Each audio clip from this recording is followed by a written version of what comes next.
Well, to get to that answer, have you seen these memes before? Learn to code. It's a thing that's been going on for quite a while.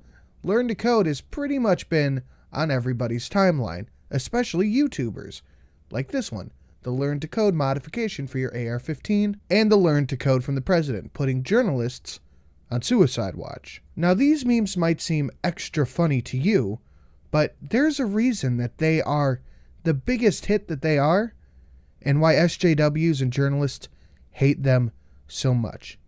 But first, I want to put over my really good friend's channel. So watch this 60-second video he put together for me to run for you guys. And if you like him, go check him out. The place to get it. Go check out my buddy. He's great. I do a show over there 3 times a week. That's enough of that. Back to the issue at hand. Why are Twitter users especially telling journalists to learn to code? Well, that answer is actually quite simple.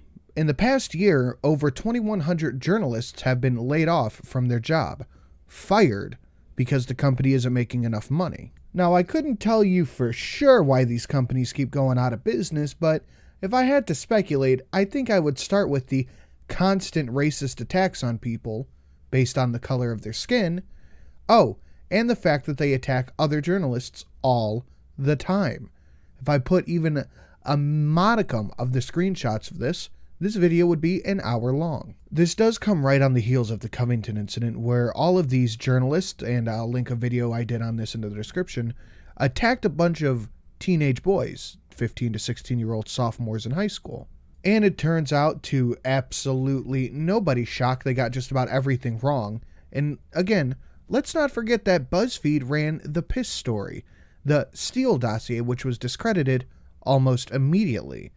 They got it so wrong, in fact, that it actually brought on legal action against a lot of these journalists and publishing platforms alike. Almost at the exact same time of the Covington incident, BuzzFeed ran this story, saying that President Trump directed Cohen to lie to Congress, citing the Mueller investigation as a way to own the president that they don't like. This story was so false, it was so untrue, that the actual Mueller investigation team had to come out and make a public statement saying that BuzzFeed got it wrong. Imagine fucking up so bad that the government has to correct you. Don't worry though, the BuzzFeed journalist stands by his reporting and says that it's all true, even if the actual investigation says it's not. I mean, it's not like these journalists think so highly of themselves that they are leading the industry or are somehow brave for being journalists. Of course, it wasn't long till they were accused of racism, sexism, and homophobia for laying people off. But where does learn to code come in? I mean, that's why we're here, right?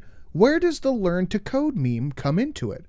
Well, when everyone thought that Hillary Rodham Clinton was going to win the presidency, the coal industry was worried about being shut down. And of course, it wasn't long before all these same journalists who fight for the people, who are the beacons of democracy, said, "Oh, who cares if you lose your job? You should just learn how to code. Learn to code, coal miners. It'll all be okay." Yeah, fuck you, middle America. Fuck you and your job. Learn how to code, you pieces of shit. Meanwhile, I need to write about how racists are sharing food recipes. What, that fucking recipe for zucchini and penne? That is disgusting, vulgar, contemptible, and egregious to make zucchini penne pasta. Why are we getting laid off? I have no idea. But that's when the layoffs happened. While reporting today about federal workers who can't afford tampons, I was laid off from Huffington Post. If there's anything I could say after 7 years, it's that I will finish this story. Also, if you're looking to hire a reporter to cover poverty and inequality, I'm available. Guys, this reporter is available to talk about tampons. Huffington Post has laid off their entire public health team as a new Ebola outbreak begins because Huffington Post was going to stop Ebola, guys. I'm an immigrant and I may lose my visa because I was laid off. Vice didn't just take away my livelihood. They very well might have effectively deported me. What can people do to help? Help her pack. And don't forget to call ICE. Holy shit. But it wasn't long before journalists started to fight back.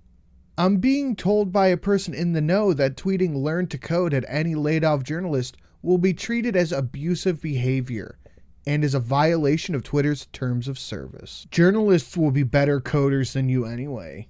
I believe there is a special, dedicated section of hell just for people with anime avatars who tell laid-off journalists learn to code. This person's account was even permanently suspended by Twitter for telling journalists to find another job. But, I mean, journalists are the good guys. It's not like we haven't seen them attack countless YouTubers and gamers and all that kind of stuff, right? These BuzzFeed layoffs make me want to punch an Instagram influencer. Such a broken culture that can throw endless millions at nitwits but can't fund essential journalism. Essential journalism. But I thought BuzzFeed was going to explain to me why losing your job is a great thing. Oh no, wait. It's attacking the media by tweeting them to learn how to code. But don't worry, media. Twitter's got your back with the ban hammer. And it's always just targeted harassment. Targeting the poor, oppressed journalists. Well, the past couple weeks have been pretty awful for American journalists. Hundreds of reporters and editors at places like Huffington Post and BuzzFeed lost their jobs, victims of systemic changes to their industry. No matter what you think of those sites, it's sad. Anyone who's lost his job knows it's very tough. Now, those journalists suddenly have a lot in common with millions of other Americans: factory workers, loggers, retail clerks, coal miners. All of them and many more have seen their way of life disappear thanks to technology or outsourcing or private equity. This kind of thing has been going on a long time. Now, in previous cycles, what we used to call creative destruction, journalists had ready advice for newly unemployed blue-collar workers. Just learn to code. Coding is the future. Stop whining and embrace it. Here's a selection of headlines you might remember on that subject. This one's from NPR. From coal to code, a new path for laid-off miners in Kentucky. From Wired, the tech evangelist magazine. Can you teach a coal miner to code? From CBS News, out-of-work coal miners find new work in computer industry. And this from Bloomberg, Appalachian miners are learning to code. And from the venerable New York Times, the coders of Kentucky. See, it's that simple. Let's say you spent 30 years making a solid middle-class living in a paper mill in northern New Hampshire. Then one day the mill shuts down, sold for scrap to China. Happened a lot, but no problem. Just learn to code. Everyone in Brooklyn's doing it. Well, coding was never a real solution to any of this, obviously, but it had the effect of making journalists feel even more self-satisfied. And of course, that was the point. It's always the point, actually. Fast forward to this month. Someone on Twitter came up with a pretty brilliant piece of advice for all those laid-off journalists trying to figure out what to do with their lives. Learn to code. Perfect. Suddenly, learn to code was everywhere on Twitter. But journalists didn't see the humor in this at all. A former New Yorker employee called Talia Lavin called the phrase, quote, far-right hate. People who went to Wesleyan shouldn't have to learn to code. So they complained to the censorship authorities at Twitter, who immediately concluded that asking someone to learn to code might be, quote, targeted harassment, but only when it's directed at people who used to work at BuzzFeed. For the paper mill guy in New Hampshire, coding is still the future. So, in summary, the reason why learn to code sticks so well, it's because it's what they did. It's hypocrisy, and it's what this media venture is known for. Just let the irony sink in. Learn to code. The outrage media is now outraged by the very things that they said to other people because they are the target of it. All this does is personify rules for thee, but not for me. Guys, if you enjoyed this video, please hit up the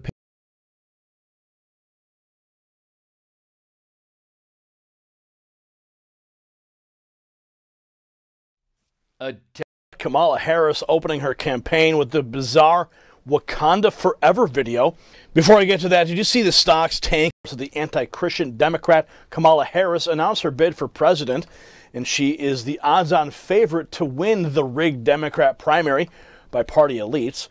Kamala, who attacks Christians for sport, opened her campaign by praising Wakanda Forever, which is a fantasy science fiction community. It's pretty bizarre. Watch this. So you will make the right choice. And as always, Wakanda Forever. Paid for by Kamala Harris. Yeah, that was pretty bizarre, right? Well,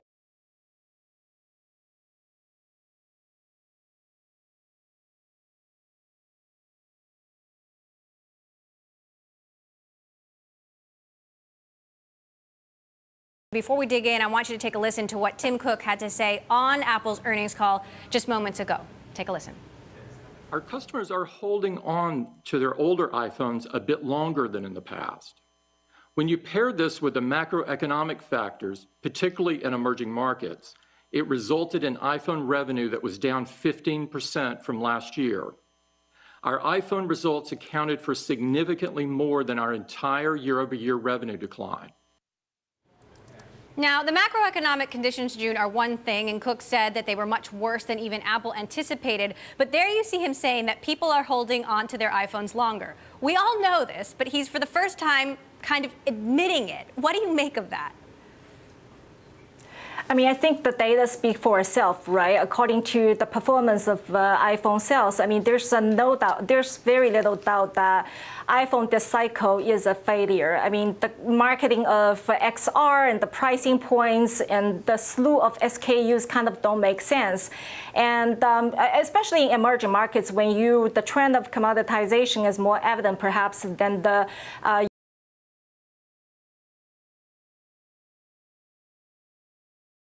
What is up, crypto fam? Welcome back to NiGo.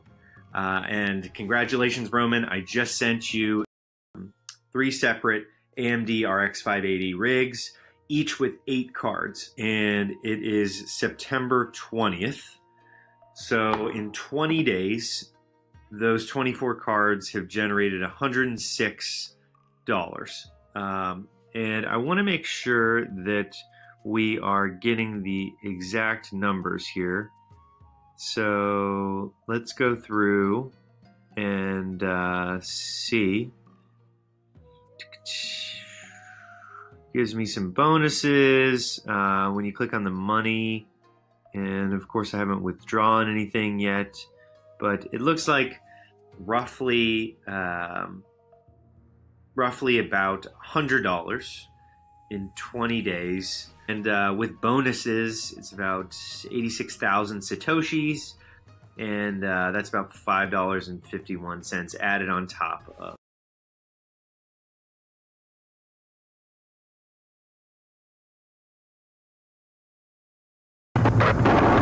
Slept with her boyfriend. So I just threw her stuff in the dumpster. Nobody admitted to you that they were there sleeping together. She has her own boyfriend. I don't understand why she went there behind my back. My friend after that, and I was angry, and I called up there, and I found out just to talk to Brad, and so I just threw her stuff in the dumpster. Because and she never was my friend. I went out of my way for her. I've done so many things for her, and she goes with my boyfriend. Are you good? How long did you live there? I was staying there approximately 2 weeks. And this is your boyfriend? Yes, it is. What property did she destroy? She threw away most of the clothes I own and several pairs of shoes and a very expensive cellular telephone. We have a list of... I do, and I also have several receipts.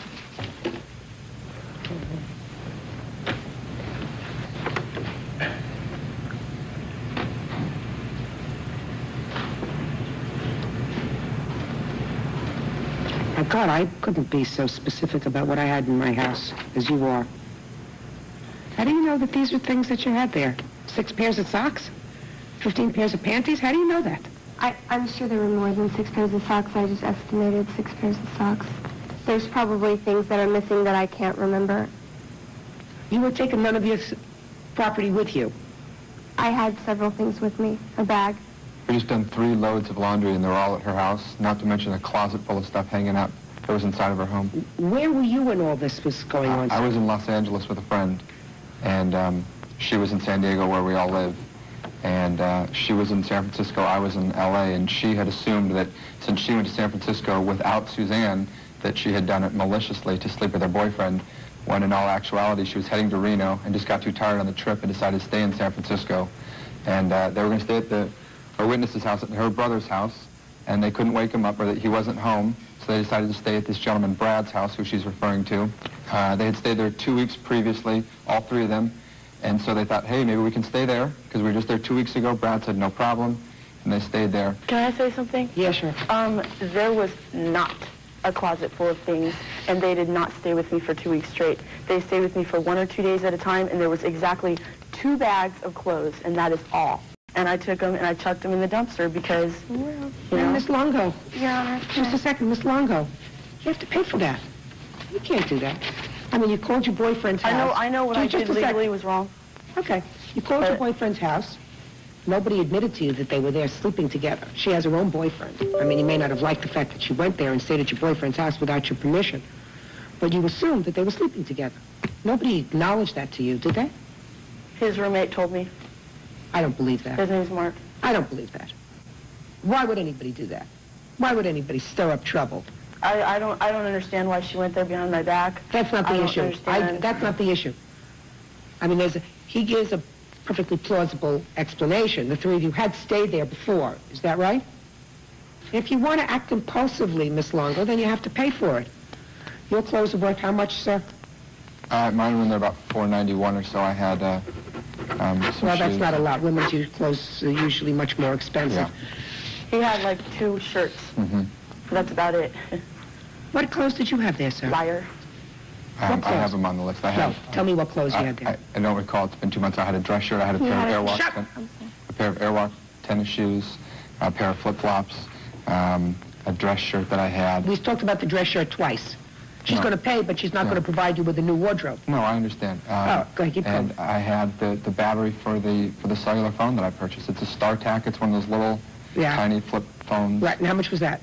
The battery's $225. The phone was $600. Phone was $600. Who spent $600? Who? I made really good money this year, so I bought her a phone. You bought her a $600 phone and paid $600 for it without a service contract? I work for the company. That's it. I work for GT MobileNet. I made $70,000 in 3 months. Just to say, that's not what I'm asking you, sir. There isn't a moron in this country that spends $600 for a phone without getting the phone for practically nothing, so that they can, all you have to do is sign up for a couple of years worth of service, and then you don't spend $600 for a phone, maybe you spend $200 for a phone.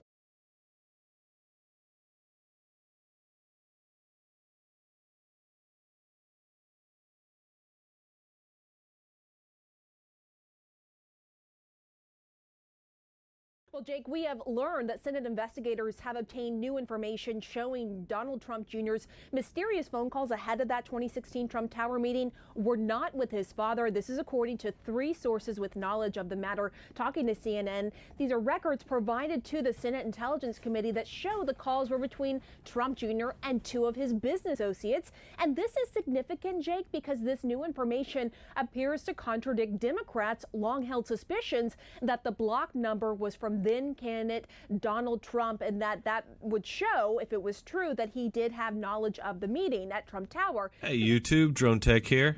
Yeah, right. It was just the Democrats who were using this to perpetuate this entire Russian collusion conspiracy theory. It's no surprise that CNN is now trying to cover their ass after it's reported that Trump Jr. was in fact calling his business associates before and after the now infamous Trump Tower meeting. Besides the fact that meeting turned out to be about Russian adoption issues, it's pretty suspicious that 3 of the 8 people that were at that meeting work for Fusion GPS. And as we know, Fusion GPS was hired by the Hillary Clinton campaign to dig up dirt on Donald Trump. All of these facts combined make the entire thing look completely manufactured. Now, given this fact, it's hilarious watching CNN and the other networks scramble to come up with a new narrative to replace their now debunked conspiracy theory.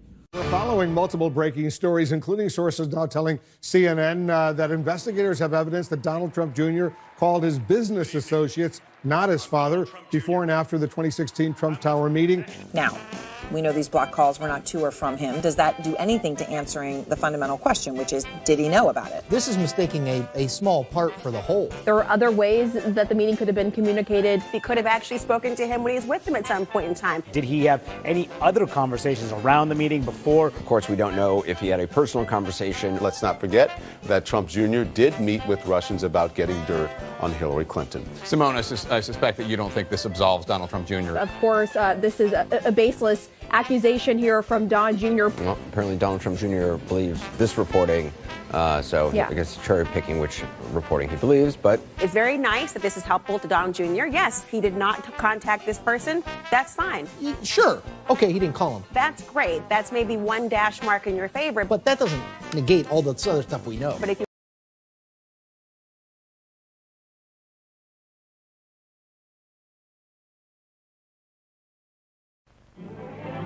Phone company, and the message that we have for you is that we are changing your telephone service over to Dial.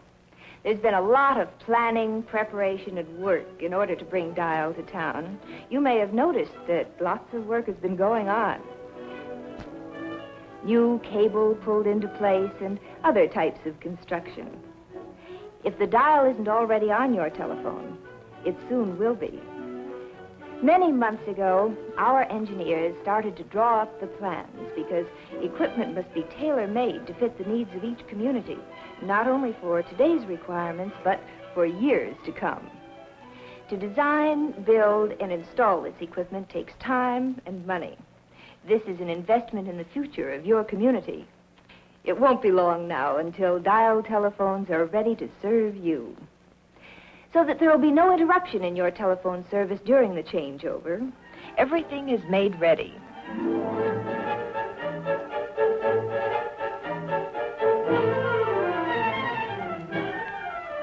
When the signal is given, the fuses are pulled out of the lines that were part of your manual equipment.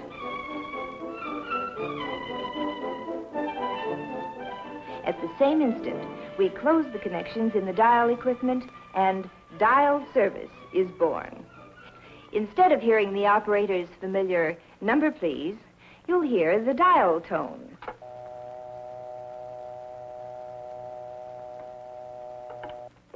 That means that the equipment is ready to handle your calls. Dial service, however, doesn't do away with the need for operators. You'll always find operators ready to help whenever you need them. For an emergency, information, for out-of-town calls, or for any call in which you experience difficulty. You will find that Dial telephones are very easy to use. And I'd like to give you some pointers so that you can make the best use of your Dial telephone. Now, let's examine the Dial itself for just a moment. For convenience in dialing, the letters go around the dial in alphabetical order. And the numbers are in numerical order, from 1 to 9 and 0. And in the center of the dial appears the number of the telephone you are using. With Dial service, telephone numbers consist of a central office name and 5 numbers, like this: Main 2 9970. We use central office names and the additional numbers so that as many telephone numbers as possible will be available for each community. Also, this numbering system makes it possible to fit you and your neighbors' telephones into a uniform nationwide plan. This enables operators and telephone users to dial long-distance calls to distant cities. Now, there are a few easy rules to be followed when dialing because careless dialing mistakes will waste a lot of your time and cause someone else to be inconvenienced and probably irritated. When you want to make a call, always be sure you have the right number. Consult your directory for any number you're not sure of. Write the number down. Like this.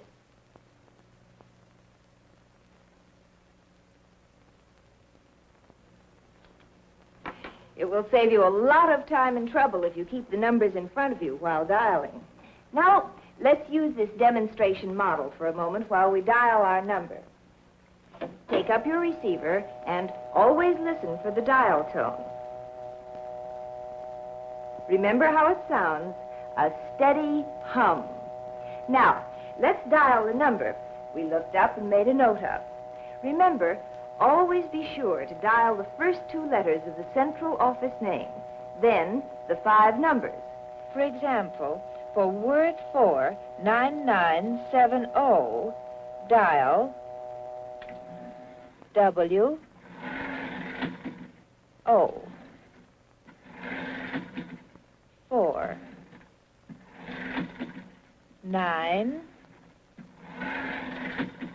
9 7 0. When dialing, notice that I brought my finger around until it firmly touched the finger stop. And now I remove my finger and let the dial go back by itself. Failure to bring your finger firmly to the finger stop with each pull of the dial may cause you to reach a wrong number. The same can happen if you force the dial back instead of letting it go back by itself. For incorrect dialing causes inconvenience and delay, not only to you, but to anyone you may have dialed in error. Another important point to remember when dialing is that wherever you have the letter O or the numeral O, as in our example number word 49970, you will find the letter O next to N on the left side of the dial. The numeral O is always in the same space with the word operator. Now, soon after you dial the number you want, you will hear this tone. That's the ringing signal, an interrupted burring sound. Now, it tells you that the telephone at the number you dialed is ringing. The ring will continue until the telephone is answered, or if there is no answer, until you hang up. So let the telephone ring for at least a minute, or about 10 rings, to give the person you're calling time to answer. Now, if the number dialed is busy, you will hear a signal like this. The busy signal, a buzz-buzz sound. When you hear this signal, hang up. Try again a little later.